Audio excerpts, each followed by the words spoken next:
জ্বালানি সংকট মোকাবেলায় দুদল মিলে 10 সদস্যের কমিটি গঠনের প্রস্তাব প্রধানমন্ত্রীর, স্বাগত বিরোধী দলের। শিবির ছাত্রদল উত্তেজনার ঘটনায় বিশ্ববিদ্যালয় প্রশাসনের কমিটি, সকল পক্ষকে শান্ত থাকার আহ্বান। ইরানের সাথে শান্তি চুক্তি তারা নেই বললেন ট্রাম্প, ওয়াশিংটনের গ্রিন সিগন্যাল পেলেই তেহরানে হামলার হুঁশিয়ারি ইসরায়েল। দেখছিলেন ক্রাউন সিমেন্ট সংবাদ শিরোনাম। এবার বিস্তারিত সংবাদ। জ্বালানি সংকট মোকাবেলায় সরকার ও বিরোধী দলের সমন্বয়ে 10 সদস্যের বিশেষ কমিটি গঠনের প্রস্তাব দিয়েছেন প্রধানমন্ত্রী তারেক রহমান। কমিটির সভাপতির দায়িত্বে থাকবেন বিদ্যুৎ ও জ্বালানি মন্ত্রী ইকবাল হাসান মাহমুদ। এদিকে প্রধানমন্ত্রীর উদ্যোগকে স্বাগত জানিয়ে একে সংসদের জন্য নবযাত্রা উল্লেখ করেছে বিরোধী দল। বাংলাদেশ জাতীয়তাবাদী দল সকল সময় দেশের স্বার্থে, দেশের মানুষের স্বার্থে যে কোনো আলোচনা যে কারোর সাথে করতে প্রস্তুত রয়েছে। তারই প্রেক্ষাপটে মাননীয় স্পিকার, আমরা সিদ্ধান্ত গ্রহণ করেছি যে আমরা আমাদের পক্ষ থেকে 5 সদস্যের একটি কমিটি গঠন করছি। আমি আপনার মাধ্যমে বিরোধী দলীয় নেতা এবং বিরোধী দলকে অনুরোধ করব, ওনারাও যদি 5 জনের নাম দেন তাহলে এই 10 জন ব্যক্তি বসে এই বিষয়গুলোর উপর আলোচনা করতে পারে। কোনো পরামর্শ থাকলে কোনো পরামর্শ থাকলে এই কমিটির মাধ্যমে সেটি সরকারের কাছেও আসলো এবং সরকার সেটার মধ্যে কোনো বাস্তবতা থাকলে অবশ্যই সেটি কার্যকর করার উদ্যোগ গ্রহণ করবে। আমরা আশা করি সংসদ জাতীয় সকল সমস্যা সমাধানের কেন্দ্রবিন্দু হবে ইনশাআল্লাহ, এবং আমরা মনে করি এই সংসদের জন্য এটি একটি নবযাত্রা। এটাকে আমি সাধুবাদ জানাই এবং আমরা শীঘ্রই ইনশাআল্লাহ নামগুলা পেশ করব। আপনাদের এই বক্তব্যের ফলে জনগণের মনে অনেক আশার সঞ্চার হয়েছে। সরকার এবং বিরোধী দল এইভাবে যদি সহযোগিতার মাধ্যমে অগ্রসর হয়, দেশের যে কোনো সমস্যার সমাধান করা সম্ভব। আপনাদেরকে ধন্যবাদ। জ্বালানি তেলের নতুন দামের সাথে সমন্বয় করে বাসের ভাড়া বাড়ল প্রতি কিলোমিটারে 11 পয়সা। এখন থেকে দূরপাল্লার ভাড়া হবে প্রতি কিলোমিটারে 2 টাকা 23 পয়সা। আর ঢাকা চট্টগ্রাম মহানগরে প্রতি কিলোমিটারে বাস ভাড়া হবে 2 টাকা 53 পয়সা। সংবাদ সম্মেলনে এসব তথ্য জানান সড়ক পরিবহন মন্ত্রী শেখ রবিউল আলম। তেলের দাম কমলে ভাড়াও কমানো হবে বলে জানান সড়ক মন্ত্রী। তিনি আরও জানান, ট্রেন ও লঞ্চের ভাড়া এখন বাড়বে না, তবে নির্ধারণ করে দেওয়া হবে এসি বাসের ভাড়া। এদিকে নতুন নির্ধারিত ভাড়া কার্যকর করে গেজেট জারি করেছে সড়ক পরিবহন ও মহাসড়ক বিভাগ। গতকাল বৃহস্পতিবার থেকেই নতুন ভাড়া কার্যকরের কথাও বলা হয়েছে। জ্বালানি স্বল্পতার কারণে সক্ষমতার পুরোটা বিদ্যুৎ উৎপাদন করা যাচ্ছে না বলে জানিয়েছে বিদ্যুৎ বিভাগ। বৃহস্পতিবার সচিবালয়ে দেশের বিদ্যুৎ ও জ্বালানি পরিস্থিতি নিয়ে আয়োজিত এক সংবাদ সম্মেলনে এই তথ্য জানান বিদ্যুৎ বিভাগের যুগ্ম সচিব উম্মে রেহানা।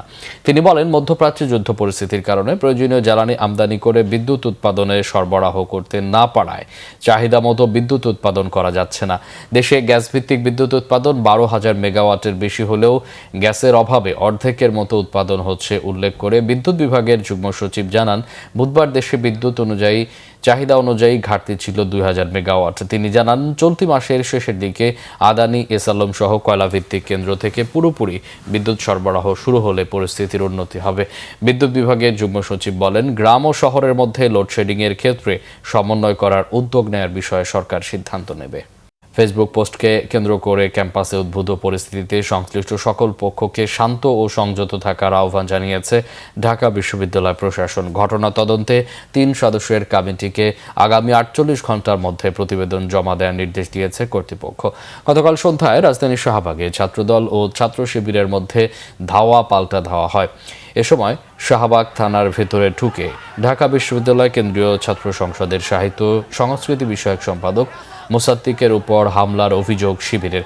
ধাওয়া পাল্টা ধাওয়ার ঘটনায় ডাকসুর সমাজসেবা সম্পাদক ও এবি জুবায়ের সহ ঢাকা বিশ্ববিদ্যালয় সাংবাদিক সমিতির কয়েকজন আহত হন। পরে ছাত্রদল ও ডাকসুর নেতাদের হস্তক্ষেপে পরিস্থিতি শান্ত হয়। রাতে এক প্রেস বিজ্ঞপ্তিতে ঢাকা বিশ্ববিদ্যালয় জানিয়েছে, ঘটনা তদন্তের জন্য সলিমুল্লাহ মুসলিম হলের আবাসিক শিক্ষক ডক্টর মোহাম্মদ আনোয়ার হোসেনকে আহ্বায়ক করে 3 সদস্যের বিশিষ্ট কমিটি গঠন করা হয়েছে। কমিটি এরই মধ্যে অভিযুক্ত শিক্ষার্থীকে কারণ দর্শানোর নোটিশ দিয়েছে।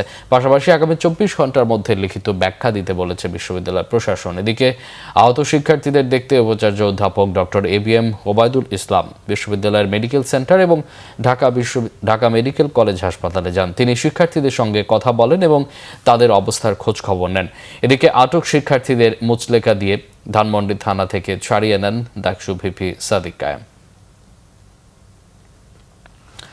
লেবানন ইসরায়েল যুদ্ধবিরতির মেয়াদ আরও 3 সপ্তাহ বাড়ানোর ঘোষণা দিয়েছেন মার্কিন প্রেসিডেন্ট ডোনাল্ড ট্রাম্প। ইরানকে সতর্ক করলেও দেশটির সাথে শান্তি চুক্তির তাড়া নেই বলে মন্তব্য করেছেন তিনি। এদিকে ওয়াশিংটনের সবুজ সংকেত পাওয়া মাত্র ইরানে হামলার হুঁশিয়ারি দিয়েছে ইসরায়েল। লেবাননের যুদ্ধবিরতি আগামী রবিবার শেষ হবে। মেয়াদ বাড়ানোর ঘোষণা দিয়ে দুই দেশের প্রধানমন্ত্রীর সাথে বসার আগ্রহ প্রকাশ করেছেন মার্কিন প্রেসিডেন্ট ডোনাল্ড ট্রাম্প। নিজের সামাজিক মাধ্যম ট্রুথ সোশ্যালে তিনি লিখেছেন, মার্কিন পররাষ্ট্রমন্ত্রী মার্কো রুবিওর উপস্থিতিতে ইসরায়েল আর লেবাননের কূটনীতিকদের সাথে বৈঠক হয়েছে।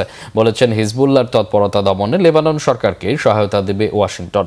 ইরান প্রসঙ্গে বলেছেন, যুক্তরাষ্ট্রের জন্য লাভজনক না হওয়া পর্যন্ত চুক্তিতে যাবে না ওয়াশিংটন। ইরানের সাথে সংঘর্ষ থেকে সরার কোনো চাপ নেই উল্লেখ করে বলেছেন, সেখানে পারমাণবিক হামলায় আগ্রহী নন তিনি। এদিকে পারমাণবিক শক্তিচালিত বিমানবাহী রণতরী USS জর্জ H.W. বুশকে মধ্যপ্রাচ্যে পাঠানোর খবর দিয়েছে মার্কিন বাহিনীর সেন্ট্রাল কমান্ড সেন্টকম। মধ্যপ্রাচ্যে পাঠানো বিমানবাহী তৃতীয় রণতরী এটি। এমন অবস্থায় ইসরায়েলের প্রতিরক্ষা মন্ত্রী ইসরায়েল কাজ বলেছেন, ইরানে আবার হামলা শুরু করতে ইসরায়েলি বাহিনী সম্পূর্ণ প্রস্তুত আছে।